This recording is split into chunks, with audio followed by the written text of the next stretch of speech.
सुधीर शर्मा, हमारे फाइनेंसर। वो grey coat वाला लल्लू क्या? Pantu, madam respect. जब तुमने मुझे शेयरिंग ट्रिप का आइडिया दिया था, मुझे लगा वो फ्लॉप हो जाएगा, लेकिन शेयरिंग ऑटोज की तरह शेयरिंग हॉलिडेज का आइडिया यकीन नहीं आया, लेकिन काम कर गया। फायदे का आइडिया दिया। तुम्हारे आइडिया पर मैंने 5 करोड़ लगाए। अंधा भरोसा किया। तुमने 5 के 50 करोड़ बनाए। अंबानी को टक्कर दिया। डबल करना है तो 100 करोड़ में हमारे इन्वेस्टर्स को बेच दो। ये तो करोड़पति बना दिया। बोलो, मंजूर है? ना बोलो उसे। सोच क्या रहे हो? हाँ बोलो ना, सोच क्या रही हो? हाँ कह दो और घर जाओ। ना कह दो उसे। ना क्यों नहीं कहते? जोरावर, हमने कोई धर्मशाला नहीं खोली कि कोई भी आके उसमें बस जाए। ये हमारा फैमिली बिजनेस है।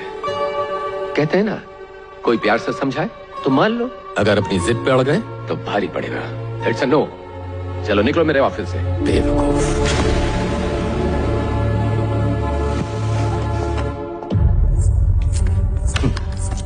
मैडम को अपनी कंपनी बेचनी नहीं। गूंगी है क्या? सर, हमारी कंपनी मिडिल क्लास लोगों का दुनिया घूमने का सपना सस्ते में पूरा करती है। अगर आप उसमें इतना पैसा लगाएंगे तो कॉस्ट रिकवर करने के लिए हम सस्ते दाम नहीं रख पाएंगे। तो मैडम ये कहना चाहती है कि वो तो क्या? पता नहीं इस पीढ़ी को ना कहने में इतनी दिक्कत क्या है। दास बाबू, हमारी कंपनी का ये तो कुछ नहीं बिगाड़ पाएगी, लेकिन मैं इसका बहुत कुछ बिगाड़ दूंगा। जबरदस्त धमकी दिया।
ये फायदे और नुकसान की बातें करना मेरे बस की बात नहीं है। मेरे जबान से ज्यादा हाथ पैर चलते हैं, फिर भी समझाने की कोशिश करता। हम दुनिया में 2 चीजों को मां का दर्जा देते हैं, एक धरती को और एक औरत को। जिसमें जन्म देने की ताकत है उससे पंगा बहुत महंगा पड़ सकता है। ये क्या बदतमीजी है? देखो, लोगों को समझाने के ना 3 तरीके होते हैं। पहला, प्यार से समझाओ, समझ गए तो ठीक है। दूसरा, डांट कर समझाओ, समझ गए तो बात बन गई। और तीसरा, पहले अपना हाथ चलाओ, ना समझने का चांस ही मत दो। अब इन 3 ऑप्शन में से 2 ऑप्शन तो तुमने गंवा दिए। अब मैं हाथ चलाऊंगा। तुम्हें अच्छा लगे या बुरा, जब तुम किसी को ऑफर दो और सामने वाला कहे ना, तो इसका मतलब उसे तुम्हारी बात जमी नहीं और उसका जवाब ना है। चल वो छोड़, वो इतना जरूरी नहीं है। पर उससे भी जरूरी है, कोई लड़की जब तेरी बात से सहमत ना हो तो उसका जवाब ना ही होता है। मैडम, इतने तगड़े भाषण के बाद भी तालियां नहीं बजी। यहां रुकने का कोई फायदा नहीं है। चलिए चलते हैं यहां से।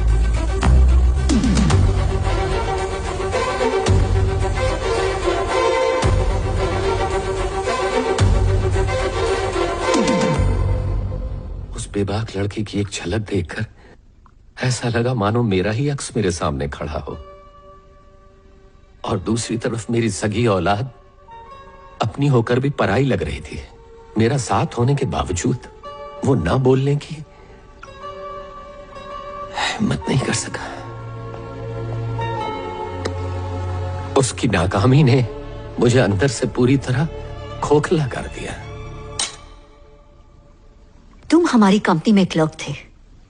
पापा को खुश करके मुझसे शादी करने के लिए तुम्हें मेहनत करनी पड़ी।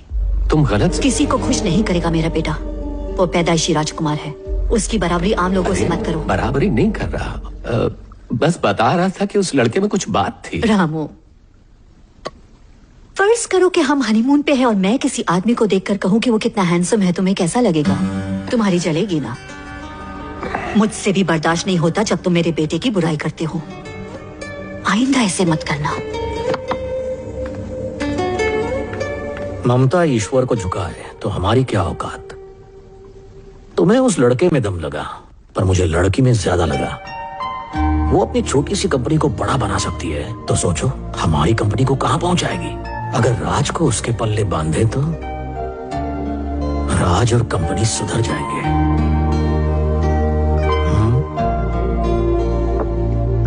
पापा, की परी, ये साड़ी पहनना जरूरी है क्या? AR के साहब की दावत है, किसी फक्कड़ ने दी होती तो मैं गमछा बांध के और तुम्हारी माँ नाइटी पहन के ही चलती पगली। उन्हें खुश करने के लिए गाड़ी धो के चकाचक करवाई है, वरना इस शहर में ऑटो रिक्शा की कमी है क्या? चलो जल्दी बैठो। बेटा अगर कोई पूछे खाना बनाना आता है तो बोलना बनाना भी आता है और ऑर्डर करना भी आता है। मैं खाना बना लेती हूँ, इससे उनका क्या वास्ता? रिश्ते की बात करने जा रहे हो? नहीं बेटी, इधर उधर की बातें करने। बात बनी तो बात बढ़ाएंगे, वरना खा पी के निकल लेंगे। पापा! की परी, पसंद नहीं आई? जाओ पहना दो उसे। दादू ने कहा सिर्फ मिल लो, इसलिए मैं मान गया। तुम उनसे इतना नहीं बोल सकते कि तुम्हारे दिल की रानी घर में ही रहती है? हेलो, बहुत हंसी आ रही है। मैं तुम्हें पसंद नहीं हूँ। जाओ यहाँ से, बॉक्स। दफा हो जाओ। Okay okay. आइए आइए, वेलकम। मैं रामचंद्र। मैं सेवक प्रसाद हूँ। मेरे नाम की तरह आप मुझे सेवक ही समझिए। की परी, अपने से बड़े हैं ना। कंगालों की खातिर करना इस बुढ़े की पुरानी आदत है। मैं कैसे ठीक हूँ। हैं? आइए हेलो।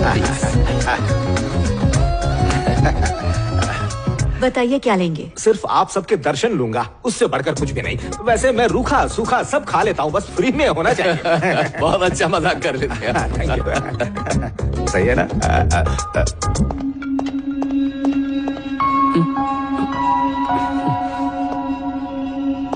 आप इतना चुप क्यों हैं? क्योंकि आप चुप नहीं हैं। मेरी बेटी बड़ी शर्मीली है। जी हाँ, इतना कि अपनी डीपी में भी कोई फोटो नहीं लगा।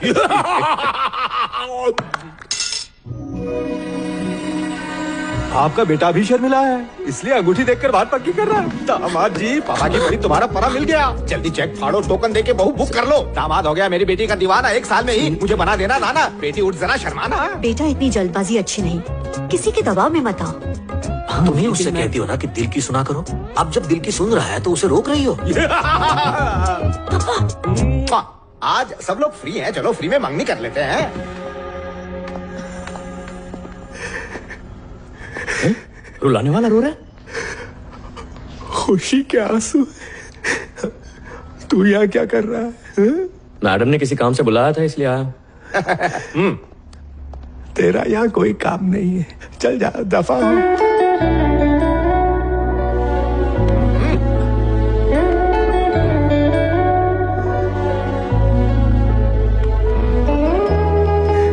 सही कहा।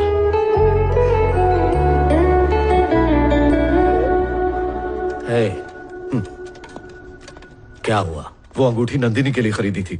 हम दूसरी खरीद लेंगे। आपने तो उनको लंच के लिए बुलाया था, यहाँ तो देखिए पूरा एंगेजमेंट का प्रोग्राम बन गया। फिक्र मत करो, हम उसके लिए राज से भी अच्छा लड़का ढूंढेंगे। उसे राज नहीं मिला तो वो अपनी जान दे देगी। पहले उसे सुपर मॉडल बनना था, फिर मंत्री, अब दुल्हन। उसे ही मालूम नहीं क्या बनना है। तुम ज्यादा सोचो मत, आओ।